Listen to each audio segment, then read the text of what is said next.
Hola amigos LED, ¿qué tal? ¿Cómo están? Sean bienvenidos a este nuevo formato. Ya lo habíamos hablado que íbamos a hacer videos, ¿no? Exacto, sí, ya era tiempo, creo, y también hemos estado leyendo sus comentarios que querían que se haga en ambos formatos. Claro, decían video y podcast también. Sí, así que no queremos obviar esas opiniones, más bien son muy valiosas para nosotros y por eso es que estamos aquí y hemos decidido hacer un video. Sí, esta vez van a tener que disculparnos un poco por el audio, pero es el audio directo de la cámara. Ya Exacto. en algún momento nos vamos a equipar con cosas más chéveres para que tengan un mejor audio también. Exacto, siempre creciendo. Vamos a ir Y creciendo. mejorando. Sí. Sí, y bueno, sin más preámbulo, vamos a presentarles el tema de hoy día. Y era algo relacionado a lo que ya habíamos hablado en un podcast anterior. Justo se nos ocurrió ahí en vivo, ¿no? Sí, o sea, Estábamos grabando y se nos ocurrió. hilando las ideas, porque estábamos hablando del amor al prójimo y de pensar en los débiles y cómo nosotros, por amor justamente a las personas, renunciamos a algunas cosas, ¿no? Y después, en esa charla, vino esta idea, porque creo que Axel, que es algo que todo el mundo habla hoy en día, que es acerca del amor propio. Claro, sí, el amor propio. Lo que pasa es que justo habíamos hablado de que cómo vas a amar a tu prójimo como a ti mismo si no te sabes amar a ti mismo, ¿no? Entonces, primero tienes que aprender a amarte a ti mismo y de ahí sale ese tema que vamos a hablar ahorita. Exacto. Entonces, para hablar del amor propio y hablarlo desde una cosmovisión bíblica, es importante iniciar desde Génesis, ¿no? Que Claro, es el desde principio de Génesis, todo. desde el comienzo. Primero tenemos que entender dónde es que está nuestra identidad, porque yo creo que una cosa es lo que tú crees de ti y otra cosa es lo que tú realmente eres. Cuando leemos en Génesis 1:26, la Biblia nos dice que nosotros somos hechos a imagen y semejanza de Dios y somos su creación. Entonces, fuera de lo que tú piensas que eres, es realmente quién tú eres, ¿no? Tú eres parte de la creación de Dios y tienes tu identidad en Dios. Es la única forma en la que vas a poder obtener tu identidad. Exacto, y algo clave también es entender que aparte de ser de la creación de Dios, nosotros somos esa corona de la creación, o sea, el ser humano. Hay un punto que a mí me gusta. Yo me acuerdo cuando predicaba esto en los parques, ya no se puede, pero algo que siempre me gustaba decirle a la gente era que, o sea, Dios crea el mundo con palabras, ¿no? Y dice, hágase la luz, hágase los cielos Claro, y todo. y todo lo dice hablando, pero cuando va a ser al hombre, se toma el trabajo de esculpirlo con sus manos y sopla aliento de vida, o sea, porque yo creo que Dios pudo haber dicho, hágase el hombre, y se hubiera Claro, hecho. hubiera salido. Pero Dios nos ama tanto y en ese momento también nos amó tanto que quiso hacernos con sus propias manos y darnos su espíritu, ¿no? Entonces Exacto. creo que ese es un punto muy importante. Sí, también. y eso lo pueden encontrar en Génesis 2:7, cómo Dios forma al ser humano.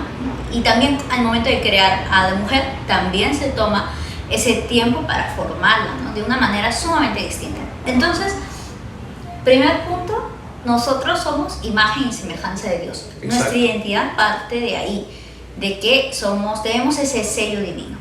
Okay. Claro, más adelante vamos a ver cómo es que nosotros pasamos a ser hijos de Dios, porque este ya es un tema de adopción, ¿no? Dios nos adopta, porque Exacto. hay una idea que la gente piensa que todos somos hijos de Dios, ¿no? Pero no es exactamente lo que dice la Biblia. La Biblia dice que solo a los que creen en Jesús, pero que también cumplen sus mandamientos, son llamados hijos de Dios. Porque la Biblia también dice, los demonios creen y tiemblan, ¿no? Entonces, ¿cuál es la diferencia entre el demonio que cree y tú que crees, ¿no? ¿Cuál es la diferencia? Claro. Tiene que haber alguna diferencia en eso. Entonces, luego que nosotros cumplimos eso, somos adoptados por Dios, nos volvemos hijos de Dios, ahora sí. Y yo creo que con ese título de hijo de Dios, nosotros ya tenemos que tener bien seguro cuánto valemos. Y otra cosa, otro punto muy importante antes de ya pasar de lleno al tema del amor propio es entender que Dios nos ha dado propósito. Y es algo que hemos escuchado muchas veces, ¿no, Axel? O sea, creo que desde que entramos a la iglesia nos dicen eso, tú tienes propósito, ¿no? Y es que es verdad, la Biblia lo dice y hay evidencia. Y muchos de los personajes bíblicos tuvieron esta confirmación y esta convicción de que Dios los había creado para algo. Y además de que ellos eran obras maravillosas, ¿no? O sea, él mismo, por ejemplo, el salmista, ¿no? Dice en Salmo 138, 13, 14, que léanlo, y es ahí donde él se maravilla, ¿no? De lo que Dios ha hecho en él, ¿no? Y de él mismo, porque él es una obra de Dios. Y dice, maravillosas son tus obras. Entonces, eso, por ejemplo, es un punto, ¿no? Muy importante. O cuando Dios le dice a Jeremías que desde el vientre de su madre lo había formado con un propósito para que sea profeta para las naciones. Entonces vemos cómo Dios desde el vientre de nuestra madre ya ha depositado en nosotros un propósito. Entonces aún creo que nuestra vida tiene más sentido con un propósito de parte de Dios. Exacto, entonces eso ya cambia el panorama, porque hay corrientes de pensamiento en la cual se postula que el ser humano no tiene, ¿no? Ese sentido de la vida, no hay un rumbo para él, ¿no? Está aquí y nada, ¿no? Tiene una vida casi como la de un animal, prácticamente, ¿no? Claro, sin mucha trascendencia. Ese es un problema de la gente que cree en el evolucionismo, ¿no? O sea, ¿cuál es la diferencia al final entre tú y el animal si ambos han evolucionado? Que es lo que ellos postulan. Y creo que hay un montón de cosas erradas si tú partes de esa premisa, como el tema del amor propio. O sea, ¿por qué vales tú si al final eres lo mismo que un animal, ¿no? O sea, ¿dónde está eso? Claro, también abogaríamos por el amor propio de los animales y cosas así. Pero bueno, no es el tema ahora, pero eso también lo que hace la diferencia entre el cristianismo y otras filosofías, ¿no? Y otras cosmovisiones. Otras corrientes ideológicas. Sí, eso es terrible. Y bueno, pero hay algo también importante que hablar, que es el tema de la caída, ¿no? Que ya, o sea, genial, este es el panorama que Dios nos propone, pero hay algo que también está en nuestra realidad y que es el tema del pecado, ¿no? Y que el pecado, pues, dañó el plan, ¿no? que tenía inicialmente el ser humano de estar con Dios siempre, ¿no? En su presencia, de obedecerle y todo ello, ¿no? Fue como el obstáculo e hizo pues que el hombre tenga muchos conflictos, y entre ellos el conflicto de la identidad, ¿no?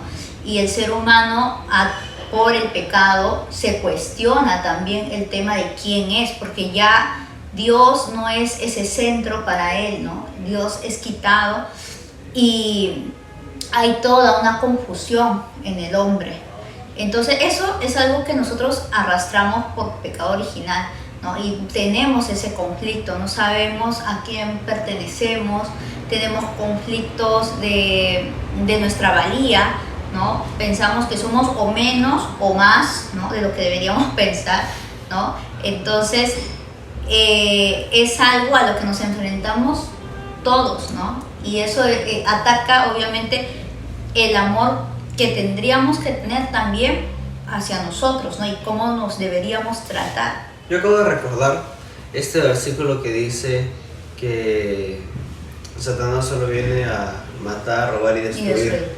Entonces, yo creo que lo que quiere Satanás en verdad es destruirnos a nosotros de la forma que sea, en verdad, ya sea emocionalmente, espiritualmente o incluso suicidándote, ¿no? Entonces, esos pensamientos definitivamente vienen de Satanás, y yo creo que también por eso la Biblia nos dice tenemos que pensar todo lo bueno, todo lo puro, todo lo que es de buen nombre, porque es una buena forma de equilibrar esos, o sea, yo creo que es un buen filtro para saber qué pensamiento es de Dios y qué pensamiento no es de Dios, porque solo los pensamientos de buen nombre, como dice la Biblia, o puros, son los que vienen de parte de Dios.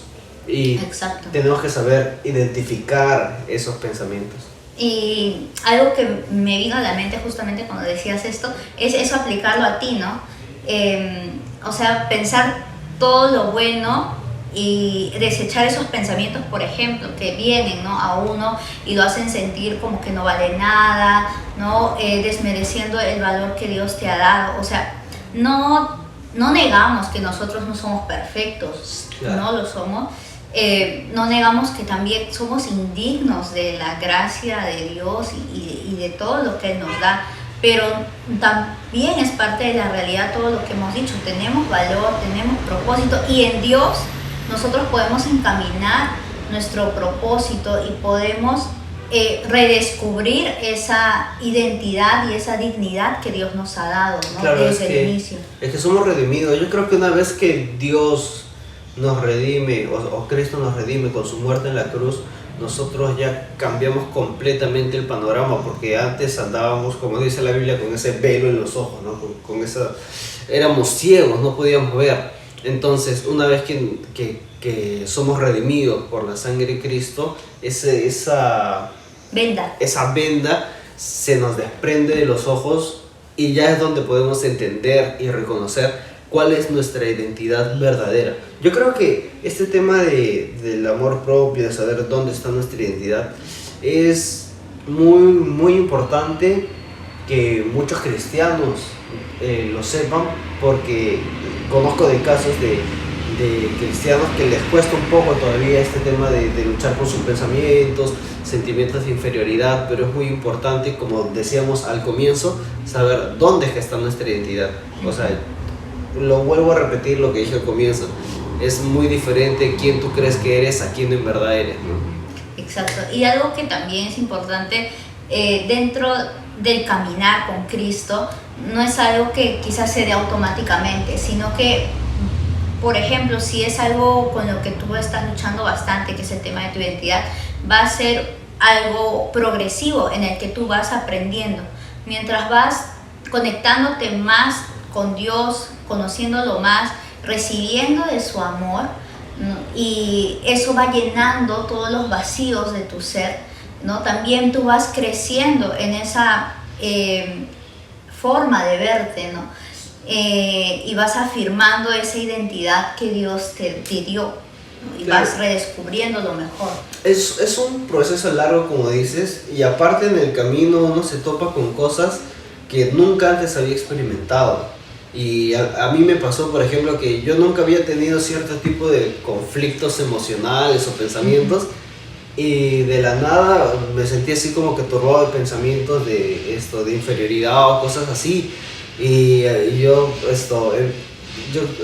por mi carácter no suelo como que tanto meterme ahí, sino que me puse a pensar un poco de ¿por qué estoy pensando esto? ¿Qué me pasa? ¿No? Yo no soy así, yo no reacciono así. Y ya ahí es donde viene también el fruto de aprenderte varios versículos, de haber estudiado, porque al toque mi mente es como que empezó a sacar versículo para acá, versículo para acá, versículo para acá, bla, bla, bla. Y ya fue como que ya me levanté, ¿no? Y dije, ya estoy, ya, no, esto es mentira, no es cierto lo que mi mente me está tratando de confundir, o los pensamientos del enemigo, como les dijimos hace un momento, claro. O sea, ya tienes como que la armadura de la palabra de Dios es realmente muy poderosa, ¿no? Y por eso es que es tan esencial, en verdad. Como les he dicho, creo que en otros episodios, los días en los que ha sido un desierto, y me refiero a no leer y no alimentarme de la palabra, han sido los días más débiles de mi vida, en los cuales he estado así, pero mal. ¿Por qué? Porque no me estaba nutriendo, ¿no?, de lo que es esencial, de lo que necesitas para justamente enfrentar este tipo de cosas, ¿no?, de estos pensamientos. ¿Cómo lo vas a enfrentar si no tienes las armas para hacerlo, ¿no? Es necesario.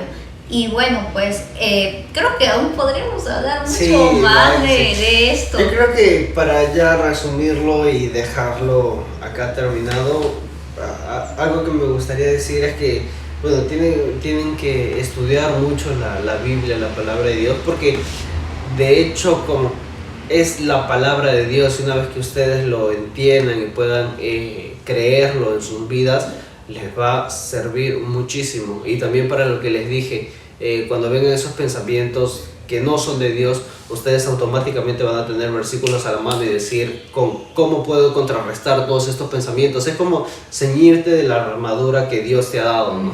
Claro. Entonces tienes que saber cuáles son esas armaduras. Esas armas, ¿no? Claro. Para enfrentar los pensamientos. Claro, tienes que estudiar, amigo. Tienes que leer, meditarla, ¿no? Y atesorarla. Eso es muy importante, muy importante. Y bueno, pues amigos, creo que de todas maneras vamos a pensarlo para hacer una segunda parte. ¿Una parte 2? Probablemente. ¿Qué punto? Podría ser, ¿no? Y porque esto realmente ha sido como una introducción a todo. Y creo que aún podemos tocar algunos temitas más, porque no todo es inferioridad, sino también hasta superioridad, ¿no? Sí, hay de los dos lados. Hay de los dos lados, ¿no? Un sobre amor propio ya. Y un ya demasiado menos, ¿no? Del amor. Hay que estar en el punto medio de todo. Así que, bueno, ya con eso nosotros nos despedimos. Ya nos despedimos, amigos. Ha sido un gusto estar acá en este formato de video que nos emociona bastante, en verdad. Sí, nos emociona demasiado. Y con nosotros será hasta otro episodio. Y sigan escuchándonos en los podcasts variados y, bueno, los demás podcasts que ya están publicados. Ya, amigos. Hasta luego, un gusto. Chao, chao.